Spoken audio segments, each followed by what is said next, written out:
Hi friends, இன்னைக்கு December 27க்கான news தான் பார்க்க போறோம். ஸோ இதுல நேஷன் மார்ன்ஸ் ஃபார்மர் பிரைம் மினிஸ்டர் மன்மோகன் சிங் அப்படின்னு இருக்கு. ஸோ நம்மளோட ரொம்ப பிலவ்டு ஃபினான்ஸ் மினிஸ்டர் யாரு, நம்ம லிபரலைசேஷன் கான்செப்ட்லாம் கொண்டு வந்து நம்ம எக்கானமியை க்ளோஸ்ட் எக்கானமில இருந்து ஓப்பன் எக்கானமிக்கு மாத்தினவர். அவர் வந்து நேத்து நைட்டு இறந்துட்டாருங்க. ஸோ அதுதான் இன்னைக்கு ரொம்ப இம்பார்ட்டண்ட்டான ஒரு ஹைலைட்டான நியூஸ். நம்மளோட ஃபினான்ஸ் மினிஸ்டர் என்ன சொல்லியிருக்காங்க அப்படின்னா, ஆர்பிஐயோட மானிட்டரி பாலிசி தான் டிமாண்ட் குறைஞ்சதுக்கு காரணமா இருக்கலாம் அப்படின்னு சொல்லியிருக்காங்க. ஸோ இன்ஃப்ளேஷனை குறைக்கிறதுக்காண்டி நம்ம கொண்டு வந்த மானிட்டரி பாலிசி என்ன பண்ணிருச்சுன்னா, கன்சம்ஷனையும் குறைச்சிருச்சு அப்படின்னு சொல்லியிருக்காங்க.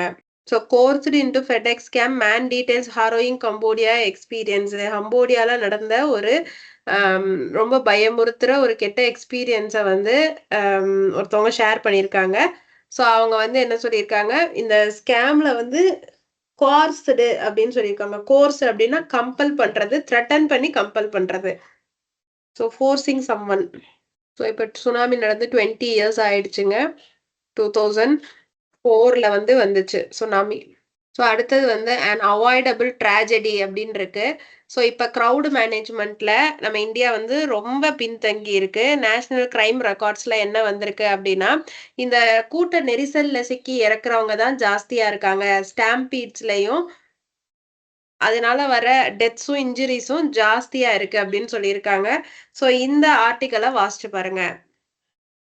புஷ்டு த்ரூ அப்படின்னு சொல்லியிருக்காங்க. So political expediency must not be allowed to drive mega projects அப்படின்னு சொல்லியிருக்காங்க. அதாவது பொலிட்டிக்கலா இந்த டென்யூர் எனக்கு முடிஞ்சிரும், அதுக்குள்ள நம்ம இதை செய்யணும் அப்படின்னு சொல்லி நீங்க வேகப்படுத்துறதுனால ப்ராஜெக்ட்ஸை நீங்க ரொம்ப வேகமா கம்ப்ளீட் பண்ணிட முடியாது, பெரிய பெரிய ப்ராஜெக்ட்ஸை அப்படின்னு சொல்லியிருக்காங்க.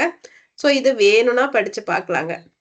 ஸோ அடுத்தது வெல்த் டேக்ஸ் பத்தி சொல்லியிருக்காங்க. வெல்த் டேக்ஸ் திரும்பியும் கொண்டு வரணுமா இந்தியால அப்படின்னு சொல்லி. So wealth tax, inheritance tax இது ரெண்டுமே வந்து ரொம்ப சூப்பர் ரிச் பீப்புளுக்கு போடக்கூடிய ஒரு டேக்ஸுங்க.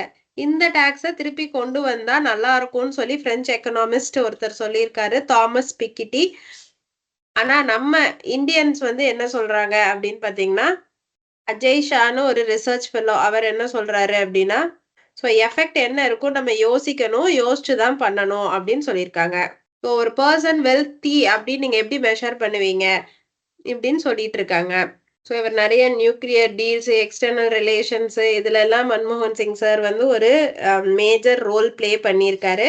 ஸோ அடுத்து நம்மளோட பிரசிடென்ட் முர்மு அவங்க வந்து 17 குழந்தைகளுக்கு பால் புரஸ்கார் அவார்டு வந்து கொடுத்துருக்காங்க. இது பிரேவரிக்காண்டி கொடுக்கப்படுற அவார்டு. ஸோ அடுத்து ஆர்பிஐ ஒரு ஜட்ஜ்மெண்ட் கொடுத்துருக்கு, லீவ் பேங்கிங் டு ஆர்பிஐ அப்படின்னு சொல்லி. ஸோ பேங்கிங் ரிலேட்டடா எந்த முடிவு எடுக்கிறதுனாலும் அது ஆர்பிஐ தான் எடுக்கும். அப்ப கோர்ட்டோட வேலை என்ன அப்படின்னா, ஆர்பிஐ அதோட ஒர்க்ல ஏதாவது டீவியேட் பண்ணுதா, ஃப்ராட் பண்ணுதா, இந்த மாதிரி பாக்குறதுதான் வேலையே தவிர பேங்கிங் ரிலேட்டடா ரூல்ஸை வந்து ரெகுலேட் பண்றதோ இல்ல ரூல்ஸை கிரியேட் பண்றதோ பேங்கோட இது கோர்ட்டோட வேலை இல்லை அப்படின்னு சொல்லியிருக்காங்க. ருபியோட வேல்யூ வந்து யூஎஸ் டாலருக்கு அகெயின்ஸ்டா நிறைய குறைஞ்சிருக்குங்க. 12 பைசா குறைஞ்சு ரொம்ப நியூ லோக்கு வந்திருக்கு. 85.27 பெர் டாலர். அங்க ஒரு டாலர்னா இந்திய மதிப்புப்படி 85 ரூபாய் 27 பைசாங்க. ஸோ அடுத்தது வந்து பாருங்க, RBI panel to set artificial intelligence ethical framework for financial firms. So artificial intelligence எப்படி நம்ம பேங்கிங்ல யூஸ் பண்ணணும் அப்படின்னு சொல்லிட்டு இவங்க வந்து ஆர்பிஐல இருந்து ஒரு ரூல்ஸ் அண்ட் ரெகுலேஷன்ஸ் கொடுத்திருக்காங்க. RBI flags lenders high attrition, use of dark patterns and top up loans. RBI என்ன சொல்லியிருக்காங்கன்னா, பிரைவேட் செக்டார் பேங்க்ல இருந்து நிறைய ஸ்டாஃப்ஸ் வந்து வெளியில போயிட்டே இருக்காங்க. அதனால என்ன ஆகுதுன்னா, நீங்க நல்ல ஒரு சர்வீஸ் கொடுக்க முடியல, ஸ்டாஃப்ஸ் மாறிட்டே இருக்காங்க, உங்களுக்கு ஹையரிங் காஸ்ட் ஜாஸ்தி ஆகுது. அவங்க வந்து ரொம்ப எக்யூப்டா இருக்காங்கன்னா இல்ல, அவங்களுக்கு திரும்பி ட்ரைனிங் கொடுக்கணும், ட்ரைனிங் காஸ்ட் ஜாஸ்தி ஆகுது. ஸோ அப்ப நீங்க முதல்லயே அவங்க வெளில போகாம அவங்களுக்கு ஃப்ரெண்ட்லியா இருக்கிற மாதிரியான கல்ச்சரை கொண்டு வரலாம்ல, long term staff engagement, workplace கல்ச்சரை நீங்க கொண்டு வரலாம்ல அப்படின்னு சொல்றாங்க. ஸோ அதே மாதிரி டாப் அப் லோன்ஸுமே பத்தி சொல்லியிருக்காங்க. ஸோ நல்ல லோன்ஸ், நல்ல கஸ்டமரை பார்த்து நீங்க எக்ஸ்ட்ரா லோன்ஸ் வந்து கொடுக்கணும் அப்படின்னு தான் சொல்லியிருக்காங்க. அடுத்து ரெவென்யூ செக்ரட்டரியா சாவ்லா அருண்னிஷ் சாவ்லா பதவி ஏத்திருக்காருங்க. இங்க பாருங்க அசர்பைஜான்ல வந்து ஏரோப்ளேன் கிராஷ் நடந்திருக்கு. அதுல உண்மையான காசு என்ன இருக்கும்னு தெரியல. பட் அத தாண்டி நம்மளோட ரீசனிங் வந்து ஜாஸ்தி இருக்கு. அதாவது நம்ம குடுக்குற அசம்ப்ஷன்ஸ்ல குடுக்குற ரீசன்ஸ் வந்து ரொம்ப ஜாஸ்தி இருக்குன்னு சொல்லியிருக்காங்க. ஸ்பெகுலேஷன்ஸ், மவுண்ட்ஸ் அப்படின்னு குடுத்துருக்காங்க. ஸ்பெகுலேஷன்ஸ்னா நம்மளோட கெஸ்ஸிங்ல வர reasons. Why is strengthening fisheries extension services crucial. க்ரூஷியல்னா இம்பார்ட்டன்ட்னு அர்த்தங்க. ஏன் ஃபிஷரீஸோட அலைடு சர்வீசஸ் எல்லாம் ஸ்ட்ரென்தன் பண்றது ரொம்ப இம்பார்ட்டன்ட் அப்படின்னு பார்த்தீங்கன்னா, நம்மளுக்கு மத்ஸ்ய சேவ கேந்திரா, அடுத்து சாகர் மித்ராஸ் அப்படின்னு சொல்லிட்டு அம் சாகர் மித்ராஸ்னா ஓஷன் ஃப்ரெண்ட்ஸு, மத்ஸ்ய சேவா கேந்திராஸ்னா இந்த சேவா மையங்கள் மாதிரி ஃபிஷர்மேன்ஸுக்கான சப்போர்ட் செல்லோ இல்ல கால் சென்டர் மாதிரியோ வச்சுக்கலாங்க. ஸோ இதையெல்லாம் நெறைய கொண்டு வராங்க. எதுக்காண்டின்னா, நல்ல லாங் டெர்ம் பிராக்டிசஸ ஃபிஷிங்ல கொண்டு வரணும் அப்படின்னு சொல்லி தான்.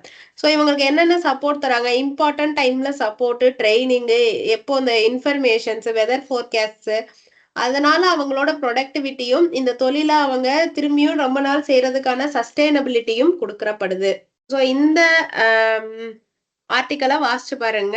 இது நம்ம எக்கானமியோட ரிலேட்டட் இல்லையா? இவங்க புரொடக்டிவிட்டி நல்லா பண்ணாங்கன்னா, ப்ளூ எக்கானமி இன்கிரீஸ் ஆகும். அதனால நம்மளோட ஜிடிபி இன்கிரீஸ் ஆகும். அதனால இது எக்கனாமி ரிலேட்டடான ஒரு டாபிக் தான். ஸோ இத வந்து நல்லா வாசிச்சு பாருங்க.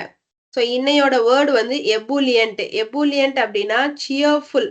அதாவது குறையாத சந்தோஷம். ஜாயஸ் அன்ரெஸ்ட்ரைன்ட். யாருமே தடுக்க முடியாத அளவுக்கு சந்தோஷமா இருக்கு. ஸோ இதுக்கு என்ன சென்டென்ஸ் குடுத்துருக்காங்கன்னு பாருங்க. She felt affluent after receiving praise for her hard work. இந்த பிரைஸ் வந்து புகழ்ங்க. புகழ்ச்சி. ஸோ எவ்ளோ கஷ்டப்பட்டுருக்காங்க அப்படின்னு எல்லாரும் புகழ்றத பார்த்து அவங்களால சந்தோஷத்த அடக்க முடியல அப்படின்னு சொல்றாங்க. Okay friends. இதோட இன்னையோட நியூஸ் முடிஞ்சுச்சு. Thank you friends.